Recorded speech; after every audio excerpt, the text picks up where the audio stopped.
시청자 여러분 안녕하십니까? 한 주간의 북한 관련 소식과 함께 주요 이슈를 분석해드리는 통일로 가는 길입니다.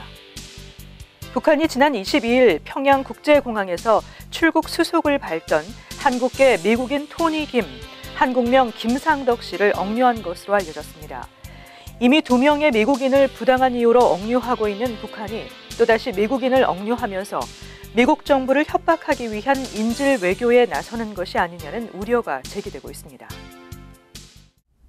지난 23일 미국 CNN 방송 등에 따르면 북한 주재 스웨덴 대사관 관계자는 미국 시민권자인 한국계 토니 김 씨가 22일 오전 북한 당국에 의해 체포됐다고 확인했습니다.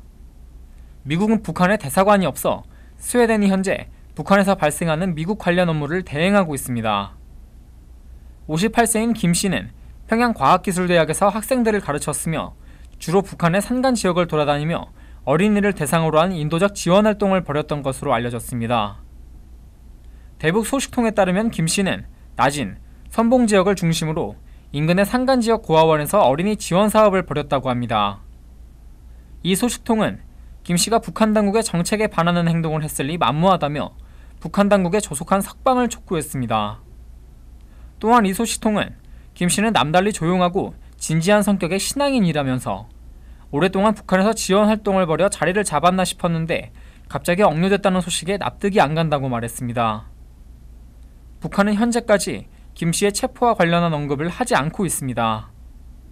이번 김 씨의 억류 사실이 북한 매체 등을 통해 공식적으로 확인될 경우 현재 북한에 억류된 미국 국적자는 총 3명으로 늘어나게 됩니다. 이미 북한은 지난해 각각 10년, 15년의 노동교화형을 선고한 한국계 미국인 김동철 씨와 대학생 오토 프레데릭 원비어 씨 등 2명의 미국인을 억류하고 있습니다. 통일로 가는 길, 지한샘입니다. 전문가들은 이번 북한의 미국인 추가 억류와 관련해 앞으로 대미 협상을 위한 일종의 카드로서 미국을 테이블로 이끌어내기 위한 인질 외교의 포석이라는 분석을 내놓고 있습니다. 이에 미루어 북한이 앞으로 민간인 억류자를 내세워 협상을 위한 신호를 보낼 가능성이 높다는 전망이 나옵니다. 실제 북한은 과거 억류자를 활용해 미국과의 협상을 이끌어내려는 시도를 보였던 바 있습니다. 북한은 지난 2009년 억류 중이던 2명의 미국 여기자들을 활용했고 이들은 빌 클린턴 전 미국 대통령과 김정일 당시 국방위원장의 면담 이후 풀려났습니다.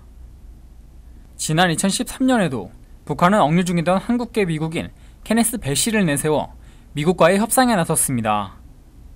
결국 이듬해 11월 미국 국가정보국장이 오바마 대통령의 친서를 들고 방북한 뒤에야 억류자 석방이 이뤄졌습니다.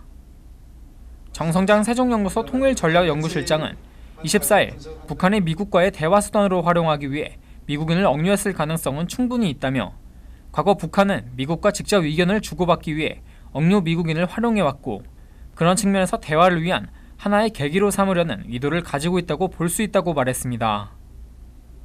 안찬일 세계북한연구센터 소장도 북한은 일정한 기준점에 도달하면 언젠가는 미국과 협상이 이뤄질 가능성이 있다고 보고 그때 억류자를 카드로 활용할 것이라고 전망했습니다. 또한 이들 전문가들은 최근 미국이 군사 공격을 거론하며 북한을 강하게 압박하고 있는 상황에서 북한이 미국의 선제 타격 가능성을 사전에 차단하기 위한 의도로 미국인을 억류했을 가능성도 있다는 견해를 밝혔습니다. 정 실장은 지금 북한과 미국이 초강경으로 대결하고 있는 국면이고 특히 미국이 북한에 대한 선제 타격을 검토하고 있는 상황이라며 때문에 한편으로는 미국인을 인질로 삼아 선제 공격을 하지 못하도록 하려는 의도도 있다고 볼 수 있다고 분석했습니다. 안 소장 역시 평양에 외국인이 많으면 그만큼 김정은의 신변 안전에 유리하다. 지난번 평양 여명거리 준공식에 외신 기자들을 부른 것도 최근 김정은 참수작전에 대응한 볼모라면서 미국인을 인질로 잡아두겠다는 것은 결국 김정은의 신변 안전을 위한 방탄조끼로 활용하겠다는 것이라고 강조했습니다. 통일로 가는 길, 지한샘입니다. 북한이 또다시 한국계 미국 시민인 토니 김 씨를 억류하면서 북한에 억류된 미국인이 모두 3명이 됐습니다.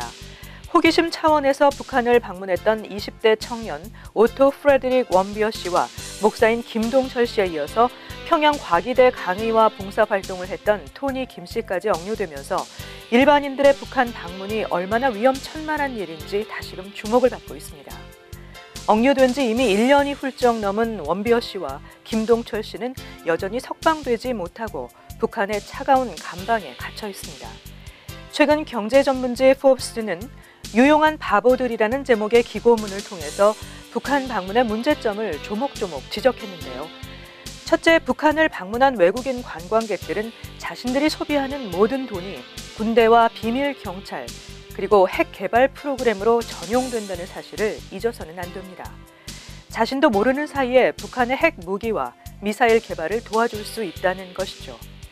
둘째, 북한이라는 인권 지옥을 느긋하게 활보하는 것 자체가 북한이라는 최악의 정권의 공범자 역할을 하는 것입니다. 셋째, 북한은 말도 안 되는 이유로 미국인들을 체포하고 이들을 외교적인 양보를 얻어내기 위한 협상 카드로 사용해 왔는데요. 모든 북한 방문객들이 잠재적인 억류 대상자가 될 수 있습니다.